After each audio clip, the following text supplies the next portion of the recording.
Fatala fatula matango le vai aso le tātua tinu ul wha o poponga nisi o tala I mea lo te tupu le tātua tinu e Samoa usi mai il wha fonga. O le vai aso nei wa whātu langa Amerika Samoa o le a whātu tō le lātou ko vana fau ma le fionga le ko vana lutena a fionga ia pula li Nicolau Pula ma pulu ai junior e alo ia ele amatalio lātou finga fau le ua se ei mai ai la ua sata ua veina mo mua. O se sauninga ua mawai fo I le hawanoi wāl au lia ai te itai o lo tātou tinu. Le fionga le au mamalu le malo, le fionga tui ma le li whanu wā le to swala vi le lua, ma le fionga le te itai o le atinu. Fia me Dr. Naomi Mata Afa, e malanga fo I le fionga le te itai li tua ngai. Le fionga tui le epa Dr. Sailele Malile Ngaoi, le sui te tai I a fon toe pia le wafo, ma le whailau tusi, ma le whailau tusi o le tua ngai. Le pule rimoni a iafi, ma nisi o sui whai pule o le parliament e Samoa. O I la ua ia ua manu malo le whainga pa lota Amerika Samoa I tō whinga I lua, na manu malo le ono se full pasene o pa lota na maua. Patu sātu e le whasa full tesima le lua pasene, na maua le manu pele timaunga, malana panga lutena kovana, le apuitala wenga le asau ale. O le asa farile, le asa toru le oliva yaso le nei, e whātou teia le sauninga, o le whātou tonga o ia tō whinga e lua, I le motu I se sae Amerika Samoa. O se solitu la fono, le whaalenga ina le o tupe pepa le atunu. O se whaasile silanga le whaltupe tututono Samoa, o na uadia e mai nisi o whaafita auli I le whaonga ina leo tupe pepa le atunu. Whae lo le pepa o whaamtalanga, e tusai malwaenga tōk se fulu al tula fono le whaltupe tututono Samoa, luafe se fulmale lima. O le tustusia, sa se ina ma le whaalenga ina I nisi tulanga o tupe pepa, e matua whaasa ina le tula fono, ma o ia ngā yoinga uma, e whaalenga masuina ai fō linga o tupe le atunu.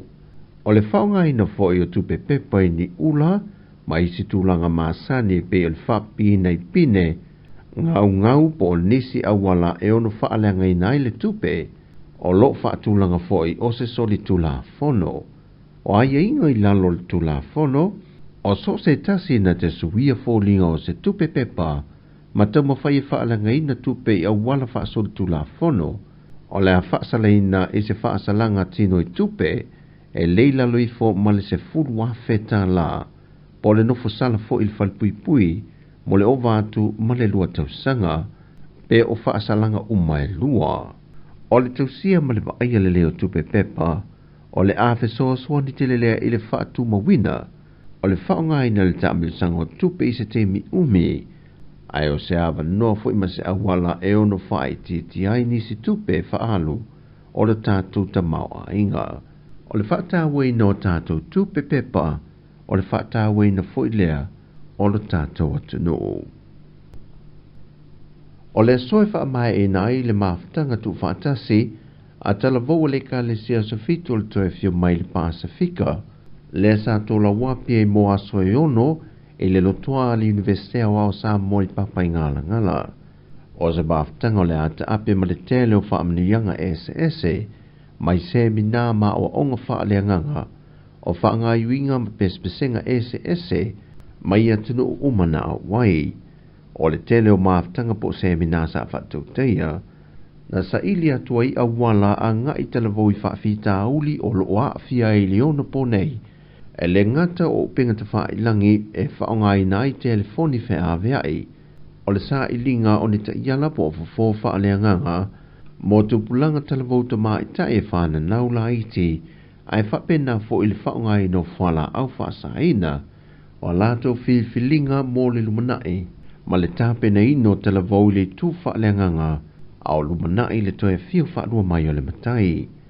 O le pōna whātou te i se kona seti pese mai atunu SS na awai e musika mātango fia SS. Malafu I nai se leni whaapitoa e lato umana awai. E momoli ato se fesoa swani le atunu o Vanuatu na awai mai o lato sui e silia e le tonu se lau. au whenga I la tō mamawhtianga, mai le mafui e tele na fiai I le masina le nei o te sema. E leo se mea fōle e ka le sia le au pa I o aso ngatai, le whaio ni fisoa swani po o ni fōa I mōwha la tonga, e o lava I lo tātou malo I o na vaenga ese, e lata I le se la wafeta la le whaatu penga ato o se tasio ana fisoa swani, I masini no fōha manisi o me whainga ruenga, mo le whale mai mo o loa, I le mautanga se ngase I tua sivi sa vai. O wha mai nifo lo ngā lulue lo tātou whale mai whae tu malo, ma whale mai te tele lo tātou tino. E to ai titi I la tau, e a whaatu sa tu le whaita wa whae o lo tātou tino o iai.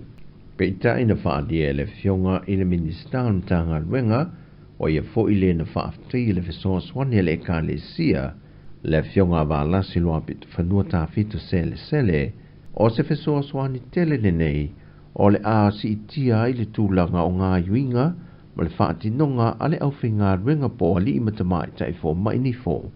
E tali e tuai I le toa tele o ngā sengase, mai sio tātou tino I sa vai. O tala fōia mai Samoa, manuia le amatanga o neiva yaso sio tātou tino, wha soi fōia.